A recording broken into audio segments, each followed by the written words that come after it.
días, bienvenidos a este video de la semana número 10 de Matemáticas 5. Bueno, esta semana vamos a continuar con el bloque número 3 y resolveremos el ejemplo número 2, donde vamos a determinar las características de las funciones utilizando la derivada. Recuerden que estamos revisando en este tema cómo utilizar la derivada como una herramienta para conocer las características de las funciones, es decir, de las curvas de las funciones matemáticas, ya sea el método de la primera derivada o el método de la segunda derivada. Ya en el video de la semana pasada hicimos un ejemplo y explicamos cómo se utiliza la derivada para determinar las características de las funciones. En esta ocasión vamos a revisar el ejemplo número 2 de su cuadernillo, ¿sí? De la manera siguiente. Bueno, tenemos la función y igual a x cúbica menos 6x cuadrada más 9x más 1. Como primer paso, obtenemos la primera y la segunda derivada. Es decir, de la función original derivamos 3x cuadrada menos 12x más 9 y este 1 se elimina. Primera derivada. Segunda derivada, derivamos la primera derivada, 2 por 3, 6x, menos 12, y esto se elimina. Entonces ya tenemos aquí la primera y la segunda derivada. Es el primer paso que se tiene que hacer cuando quiero determinar las características de las funciones, ya sea por el método de la primera derivada o de la segunda, sobre todo para determinar los puntos máximos y mínimos. Bueno, como segundo paso, hacemos que la primera derivada valga 0, es decir, la primera derivada que está aquí la igualamos a 0 y tenemos 3x cuadrada menos 12x más 9 igual a 0. Después resolvemos la ecuación. Esta ecuación de segundo grado se puede resolver por alguno de los métodos que conocemos, ya sea usando fórmula general o factorizando. En este caso lo que voy a hacer es factorizar, pero primero voy a simplificar la función. Yo observo que los tres términos son múltiplos de 3. Entonces, primero divido toda la función entre 3 y nos queda así. 3x cuadrada entre 3 menos 12x entre 3 más 9 entre 3 igual a 0. Hacemos la división y nos queda más simplificada la función x cuadrada menos 4x más 3 igual a 0. Esta ecuación, insisto, la puedo resolver con la fórmula general o factorizando. En este caso lo voy a factorizar. Recuerden que una función completa de segundo grado viene del producto de dos binomios, de la forma que está aquí. Entonces pongo mis dos binomios, x en los dos, y busco dos números que multiplicados me den 3 y sumados de manera negativa me den menos 4. Entonces veo que son menos 3 y menos 1. Porque menos 3 por menos 1 da 3 positivo y menos 3 menos 1 da menos 4. Entonces, esa es mi factorización porque este producto da la función, la ecuación de segundo grado. Ya que tengo los factores, recuerden que únicamente lo que hago es, le cambio el signo a la variable.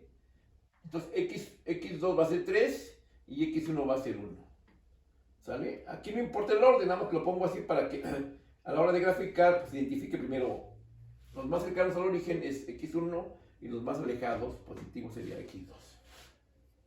Entonces ya tenemos las raíces que en el caso de la derivada con una herramienta se llaman valores críticos de la función o cero de la función.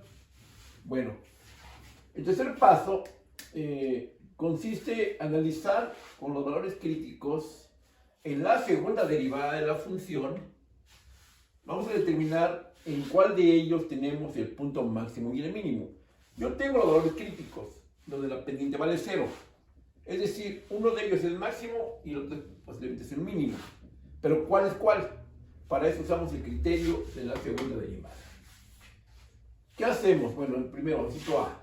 Sustituimos el primer valor crítico, x es igual a 1, en la segunda derivada. Aquí lo hacemos. 6 por 1 menos 12, me queda menos 6. El signo es negativo de la sustitución. Cuando es negativo, recuerden que tenemos un máximo en x igual a 1. Si al sustituir el valor crítico en la segunda derivada, el signo nos queda negativo, entonces tenemos un máximo. Y si nos da positiva, tendremos un mínimo en ese valor crítico. Después lo hacemos otra vez, ahora con el segundo valor crítico, x2 igual a 3. En la segunda derivada hacemos la sustitución y nos queda 6 positivo, es decir, tenemos un mínimo en x igual a 3. El punto de inflexión se obtiene cuando la segunda derivada vale 0.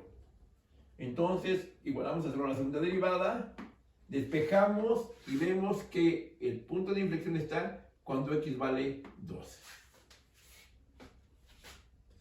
Con esta información ya podemos determinar los intervalos donde la función es creciente y decreciente.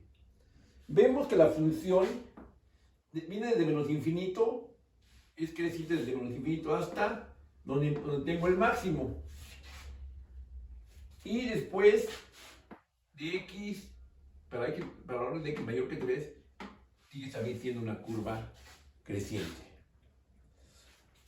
¿Dónde tengo el intervalo que es decreciente? Bueno, la función es decreciente entre el máximo y el mínimo, es decir, entre 1 y 3, pero sin tomar esos valores, porque recuerden que en x igual a 1 y x igual a 3 tenemos los puntos máximo y mínimo, pero entre ellos dos la función es decreciente.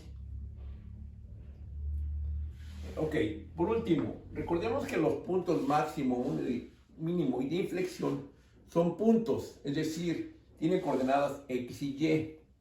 Los valores críticos es la coordenada x de cada uno de los puntos, tanto el máximo, el mínimo y el de inflexión, pero nos falta la coordenada y. La coordenada y de los puntos máximo y mínimos y de inflexión se obtiene cuando sustituimos en la función original los valores críticos. Entonces, si yo sustituyo en mi función original el valor de x igual a 1, obtengo que vale 5. Es decir, mi máximo está en 1,5. De igual manera, si sustituyo aquí el valor de x igual a 3, resulta que tengo 1, el valor de y. Es decir, mi mínimo está en 3,1. Y de igual forma, para el punto de inflexión, al sustituir x igual a 2 en la función original, nos da que vale 3y. Y estas son las coordenadas de los tres puntos importantes de mi curva: el punto máximo, el punto mínimo y el punto de inflexión.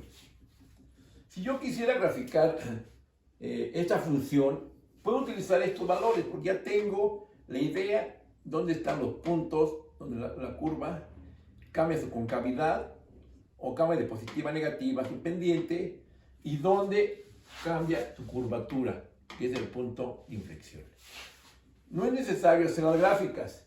Es una ventaja de este método, que yo puedo conocer la información de la curva sin necesidad de hacer la gráfica. Espero que este ejemplo les sea útil. Recuerden que tienen que hacer los ejercicios que vienen en su cuadernillo, que son 7, y que tienen que hacerlos y enviármelos a más tardar en la semana 10. ¿Sí? Deben estar bien hechos, presentables, y les dejo a su criterio que hagan las gráficas o no, pero sí deben de determinar en todos ellos los elementos que son importantes en la curva. Me despido en este video, los dejo, nos vemos hasta la próxima.